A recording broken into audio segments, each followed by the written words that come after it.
Halo teman-teman, balik lagi di Bongkar Bro. Kali ini bersama gue Busem.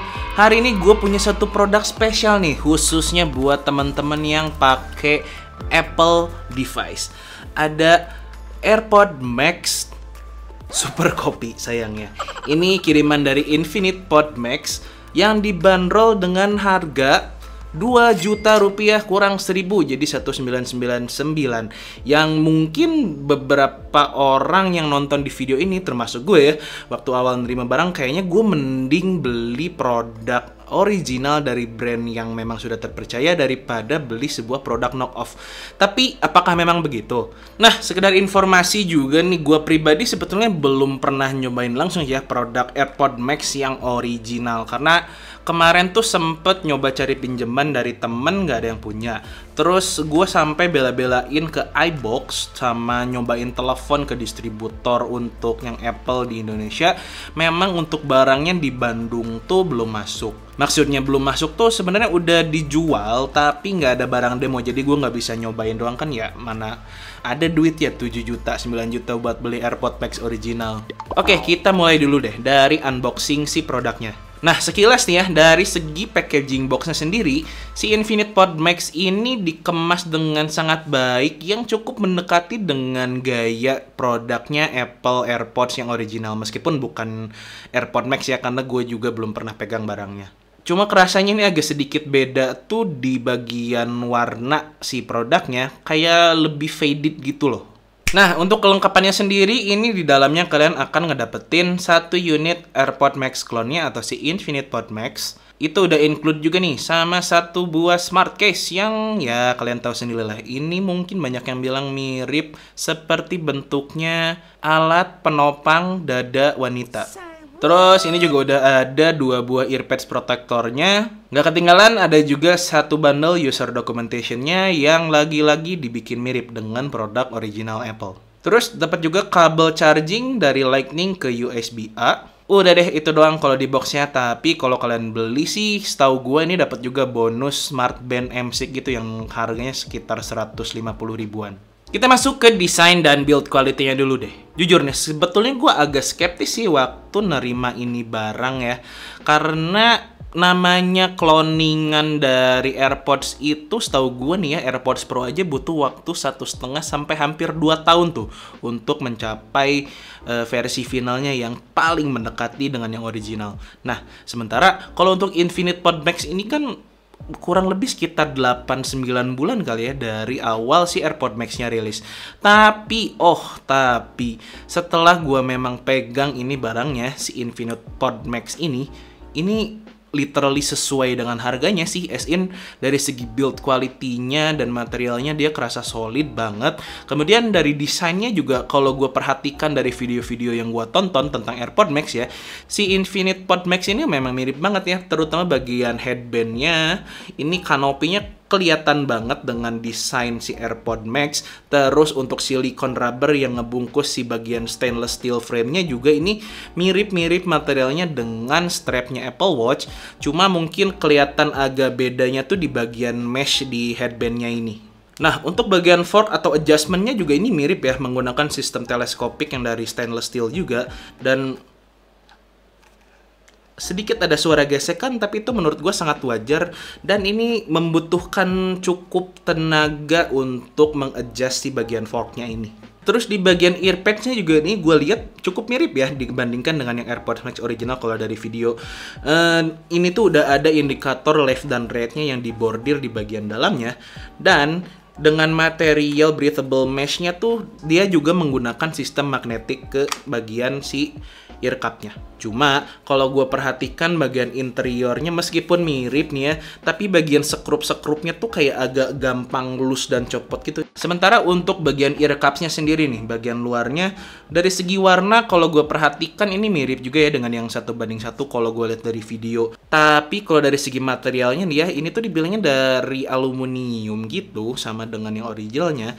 Cuma nggak tahu kenapa dari bunyinya tuh kayak lebih kayak dari plastik. But overall kalau secara look sih ketika dipakai gitu ya, bahkan kalau orang awam yang nggak tahu-tahu amat soal produk Apple, bahkan mungkin seorang Apple user sekalipun kalau ngelihat produk ini nggak akan terlalu notice gitu bahwa ini adalah produk KW. Paling bedanya dari segi bobot aja sih kalau yang gue perhatikan, karena si Infinite Pod Max ini tuh setelah gue timbang beratnya ada di sekitar 390-an gram. Kalau yang original tuh di 384 gram sekian. Terus untuk bobot total dengan si case-nya itu di sekitar 500 gram sekian. Yang impactnya ketika digunakan seperti sekarang ini lumayan kerasa berat sih, tapi ketika lagi fokus dengerin musik ataukah nonton TV itu tuh udah nggak kerasa. Cuma ketika digoyangin misalnya dari posisi duduk mau tiduran gitu ya, atau sebaliknya, ini tuh si bagian headbandnya tuh agak sedikit bergoyang ke depan karena momentum dari bobotnya. But overall secara comfort yang awalnya gue skeptis juga, ini adalah bagian headband, bagian kanopinya ini, karena dia tidak menggunakan bantalan, tapi surprisingly ini sangat nyaman sih. Tidak menciptakan tekanan apapun di bagian ubun-ubun kepala, tapi sayangnya untuk clamping force-nya nggak tahu kenapa, ini tuh karena memang bahannya stainless steel frame kali ya, dan dari segi build-nya juga cukup kuat, kerasa sangat menekan area telinga untuk awal-awal pemakaian. Setelah 4 hari gue mulai cukup bisa beradaptasi sih. But overall sih ya, untuk desain, build quality, dan juga comfort ini menurut gue sudah cukup sih untuk harganya di yang 2 juta. Nah, kalau ngomongin soal AirPods nih ya, yang original, biasanya kan itu banyak menawarkan fitur-fitur terutama di iOS device. Nah, fitur-fitur itu juga yang coba di-copy oleh si Infinite Pod Max ini. Mulai dari pop-up animation untuk pairing awal dan juga auto reconnect setelahnya, yang terus udah iCloud Sync juga nih.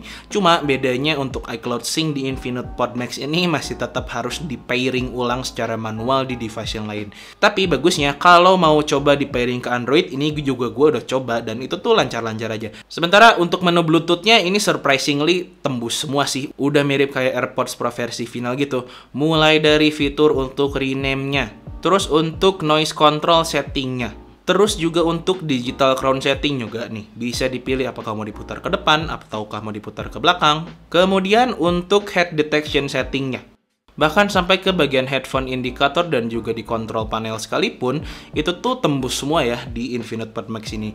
Cuma sekali lagi sayangnya itu hanya berlaku di iOS device aja ya. Jadi buat teman-teman yang pakai Android, kalian akan kehilangan semua fitur-fitur itu. Tapi dari pengalaman gua 3 minggu pakai si Infinite Pod Max ini ya, dari segi fitur performanya kadang-kadang agak bermasalah sih. Let's say misalnya si pop-up animation aja nih, dia tuh kadang waktu mau pairing pernah sekali waktu atau 2 kali itu dia keluarnya justru bukan yang warna hitam ini, tapi yang warna putih, which is itu agak aneh sih menurut gua. Bahkan ketika mau coba pairingnya tuh nggak tahu kenapa ketika dicoba dipencet lama ini tuh nggak mau terkoneksi. Alhasil gue harus masukin dulu, terus coba matiin di Bluetooth device di smartphone, terus ya udah dicoba lagi pairing ulang, baru deh dia mau. Nah, kalau ceritanya di Infinite Pod Max ini nggak tahu kenapa head detection-nya hanya berfungsi yang kiri. Jadi ketika gua giniin tuh dia langsung ke pause, tapi kalau yang kanan itu nggak ada dampak apapun ketika diginiin. Kemudian untuk tombol-tombol seperti tombol ANC atau juga multifunctional button-nya nih ya, dan juga digital crown-nya, ini cukup tactile sih ya sebetulnya, cuma nggak tahu kenapa agak kurang sensitif sih yang gue rasakan. Nah, untuk command-nya sendiri ini tuh 1 klik dia untuk play down pause, kemudian 2 klik itu untuk next track, 3 kali klik untuk previous track, terus di hold lama untuk Hey Siri. Terus untuk tombol MFB-nya atau yang bagian depannya, ini tuh 1 kali untuk mengganti noise control, ya dari itu dari noise cancelling kah atau ke transparency hearing kah, dan ditekan lama ini untuk masuk ke pairing mode. Yang sayangnya untuk digital crown ya terutama kadang dia kurang intuitif. Jadi ketika gua mau klik sekali itu kadang suka nggak kepencet, atau klik 2 kali itu kadang cuma ke detect-nya cuma sekali. Nah, yang menjadi concern gua tuh justru dari si baterai indikatornya. Nggak tahu kenapa nih ya, kalau di AirPods yang original tuh setahu gue, sepengalaman gue ya pakai AirPods yang 1, 2, dan Pro, untuk indikator baterainya tuh sangat spesifik berkurang persentasenya. Tapi ketika dengan Infinite Pods, baik itu yang Pro maupun yang Max, itu tuh agak kurang presisi untuk pengurangan si indikator baterainya. Tapi nih ya, bagusnya kalau ngomongin soal baterai, si Infinite Pod Max ini dipersenjatai dengan baterai sebesar 450 mAh. Klaim untuk playtime-nya sendiri, dia ini diklaim sampai dengan 20 jam nonstop, dan dengan hasil pengetesan gua sih setelah 5 jam dia hanya berkurang sekitar 20% di volume 40-50% dengan ANC menyala. Dan memang setelah gue coba di 20 jam itu masih ada sisa 15%-an gitu deh. Yang bagusnya dia juga sudah didukung dengan sistem fast charging. Dari hasil pengetesan gue ini dengan 5 menit charging dia dapat persentase 33%, dan untuk fullnya masih sama-sama aja sih, kurang lebih di sekitar 1,5 jam. Kita masuk ke bagian koneksinya deh. Si Infinite Pod Max ini tentunya berbeda ya dari segi spesifikasi yang digunakan oleh AirPod Max.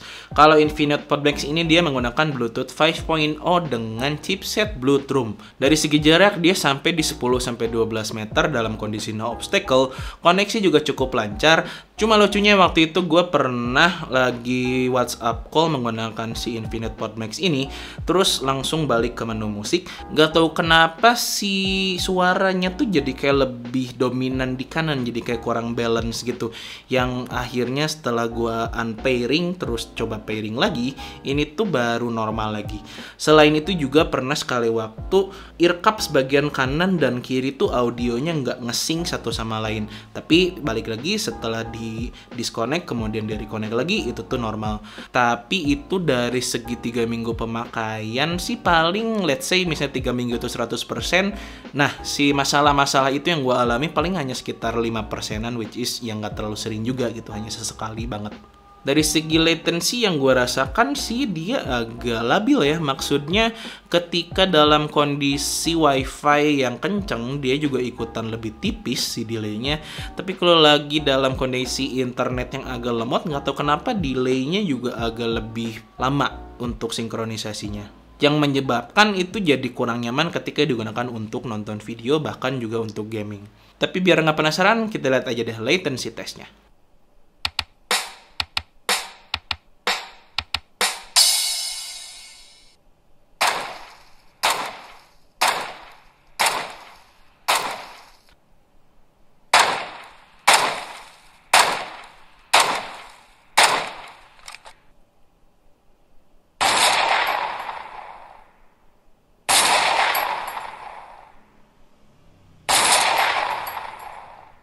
Sementara untuk spesifikasi untuk audionya sendiri, si Infinite Pod Max ini menggunakan F40 Noise Reduction Speaker. Yang agak bingung juga tuh gue, speaker tapi noise reduction, karena noise reduction kan biasanya di mikrofon ya. Nah intinya sih untuk kualitas suaranya apakah bisa mencapai harganya yang 2 juta itu?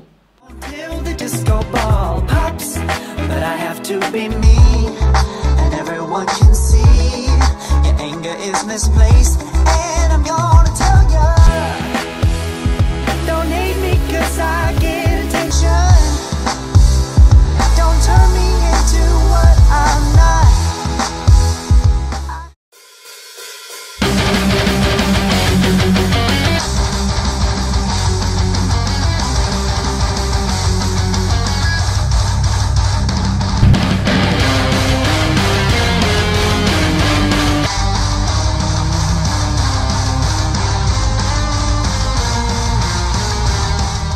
Nah, itu dia dari sound sample dari si Infinite Pod Max ini, yang kalau di telinga gua dia kerasanya agak sedikit V-shape gitu ya.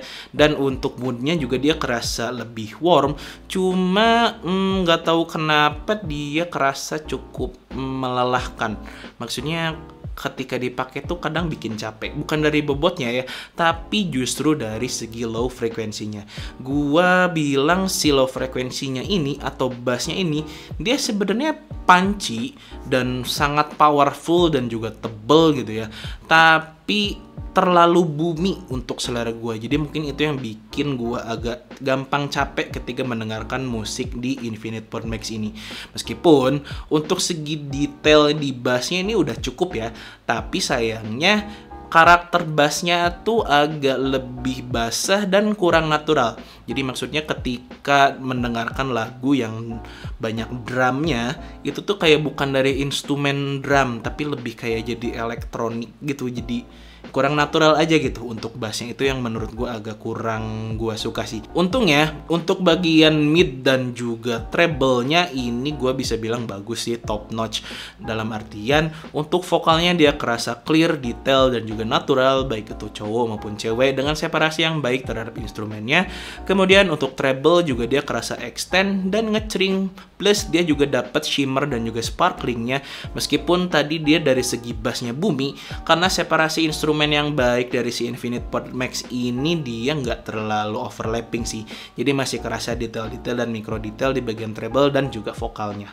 Selain separasi instrumen yang baik, dari segi teknis untuk si Infinite Pod Max ini gue paling suka adalah soundstage-nya. Karena dia ini kerasa luas cuy. Luas banget deh, serius untuk harga di 2 juta. Didukung juga dengan sound imaging-nya yang akurat. Tapi kalau ngomongin soal soundstage ya, berhubung si Infinite Pod Max ini ngikutin AirPod Max yang udah punya spatial audio, ya betul, spatial audio, dia itu lebih lega lagi cuy. Lu seriusan ketika dengerin lagu di Apple Music dengan format Dolby Atmos, let's say gue waktu itu ngetes pakai lagu Bohemian Rhapsody yang awalnya itu kan Is this the real life?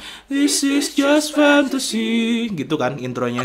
Nah, kalau dengerin di mode stereo biasa itu ya udah kanan kiri doang gitu. Tapi ketika menggunakan spatial audionya itu tuh kerasa panning suaranya tuh dari kiri atas terus sampai ke kanan gitu. Jadi sensasi Dolby Atmos dan spatial audionya itu enak banget deh di Infinite Pod Max ini. Nah, hal lain yang gue suka dari si spatial audio di Infinite Pod Max ini adalah ketika digunakan buat nonton film cuy. Serius deh. Kalian lihat aja sendiri. She's working with your guy. I think I found my team. This should be interesting.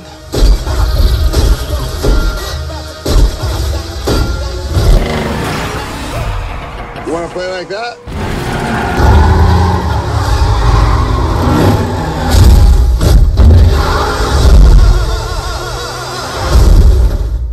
Nah, itu dia tadi movie sample dari si Infinite Pod Max ini yang gue nggak tahu ya apakah di mikrofonnya ketangkep atau enggak, atau mungkin kalian bisa dengerin atau enggak. Tapi dari pengalaman gue nih ya ketika digunakan si spatial audionya tuh beneran kayak ngebawa lu lagi nonton di bioskop. Ya nggak bioskop yang gede banget sih, jadi kayak mini home theater gitulah rasanya. Jadi sensasi bass yang rambling di sekeliling kalian itu dapet, dan apalagi ketika nonton film action gitu ya, dan ya literally kayak beneran lagi ada di ruangan itu aja sih, beda rasanya dengan nonton di stereo biasa. Oke, kita masuk ke fitur berikutnya yaitu untuk transparency hearing dan juga active noise cancellingnya. Yang setahu gue nih ya, AirPod Max yang original itu kualitas transparency hearingnya dan juga active noise cancellingnya dia udah on par, bahkan ada beberapa yang bilang lebih bagus dibandingkan dengan Sony WH-1000XM4 yang ada di belakang itu tuh. Nah, untuk si Infinite Pod Max ini agak jauh sih, dalam artian untuk active noise cancelling dan transparency hearingnya dia sebenarnya aktif ya, tapi nggak tahu kenapa untuk ANC-nya dia mostly hanya ngeblok suara mesin-mesin ringan dan juga angin.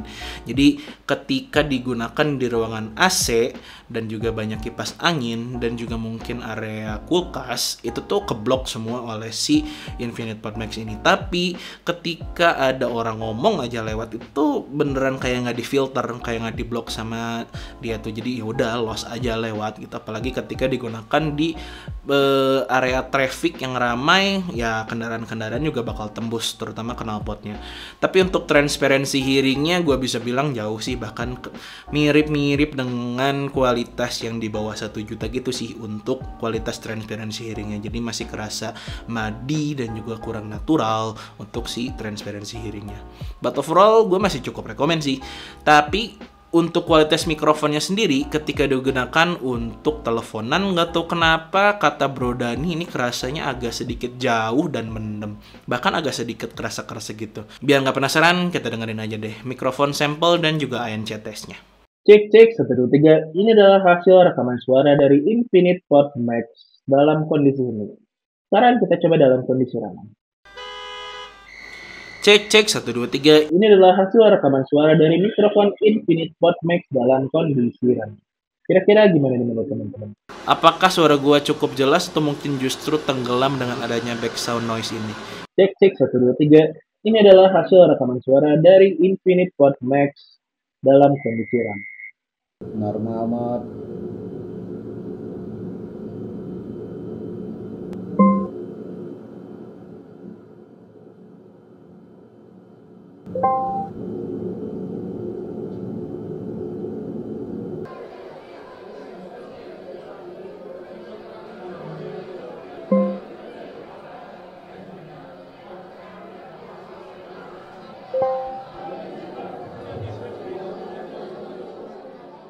Oke, kita tadi udah bahas nih ya poin-poin penting review dari si Infinite Pod Max ini. Tapi ada satu hal nih yang perlu gue sampein juga buat menjawab kaum mendang mending yang tadi sempat gue singgung di awal. Nah, di belakang gue ini udah ada 2 buah headphone Sony WH-1000XM4 yang harganya sekarang tuh di 3,8 juta. Terus ada juga ATH M50X BT2 keluaran terbarunya itu di 2,8 juta. Terus ada juga nih, ting, 1 buah AirPods Pro original yang sekarang ini kurang lebih harganya di 3 jutaan. Nah, kalau menurut gue pribadi nih ya, keempat produk ini tuh sudah memiliki kelebihan dan kekurangannya masing-masing. Let's say, si Sony WH-1000XM4 itu best untuk ANC-nya di headphone ya. Terus untuk ATH M50X BT2, dia tuh salah satu top of mind atau mungkin top recommendation buat professional use. Let's say, kayak buat studio monitoring. Terus untuk AirPods Pro yang original ini tentunya sudah paling pas banget sebagai TWS terbaik untuk Apple ecosystem. Nah, sementara hal yang bisa bikin gue bilang bagus atau recommended nih dari si Infinite Pod Max ini adalah dari segi entertainment-nya. As in untuk pemakaian dari segi musik dan juga dari segi nonton film terutama. Nah, kalau dari segi sound quality-nya sendiri untuk si Infinite Pod Max ini, gue pribadi masih lebih suka dia sih dibandingkan untuk yang ATH M50X BT2. Tapi memang kalau dibandingkan dengan AirPods Pro original dan juga dengan Sony WH-1000XM4, masih agak sedikit di bawah sih kelasnya, meskipun nggak jauh ya. So, itu tadi kenapa gue bilang si Infinite Pod Max ini tuh recommended dari segi untuk entertainment-nya, especially untuk home entertainment ya, karena dari segi desainnya dan compactness-nya ini masih kerasa kurang ya. Nah, ogah juga kan gue bawa-bawa headphone yang nggak bisa dilipet, terus cuma pakai case BH gitu, terus dijinjing kayak tas cewek kan, ya gak enak aja gitu Cin. Jadi ya itu sih salah satu bahan atau faktor pertimbangan utama gua kenapa bilang ini lebih cocoknya buat home entertainment. Tapi berhubung si Infinite Pod Max ini cuma ngasih garansinya 1 bulan aja, jadi masih bikin mikir-mikir juga sih untuk spending 2 juta terhadap barang knock-off yang mungkin harusnya dapet lah minimal 3 bulan aja mah gitu. Meskipun dari pemakaian gue selama hampir sebulan ini sih ya hampir nggak ada masalah ya, kecuali tadi konektivitasnya aja. Itu tuh yang masih bikin gue agak kurang sreg untuk rekomendasiin banget si Infinite Pod Max ini. Tapi kalau memang teman-teman nggak keberatan dengan garansi yang sebulan, dan ya tadi sekali lagi gue bilang ini sepertinya sih akan baik-baik saja, cuma sebaiknya pastikan lagi juga ke sellernya. So, Infinite Pod Max ini buat teman-teman yang nyari headphone mirip AirPods Max yang versi 1:1 dengan kualitas yang sesuai dengan harganya di range 2 jutaan, apalagi terutama untuk nonton film dan juga dengerin musik, ini bisa banget gue rekomendasikan. So, sekian dulu untuk video kali ini. Terima kasih banyak sudah menonton. Gua Busem, and until next time, stay humble and positive.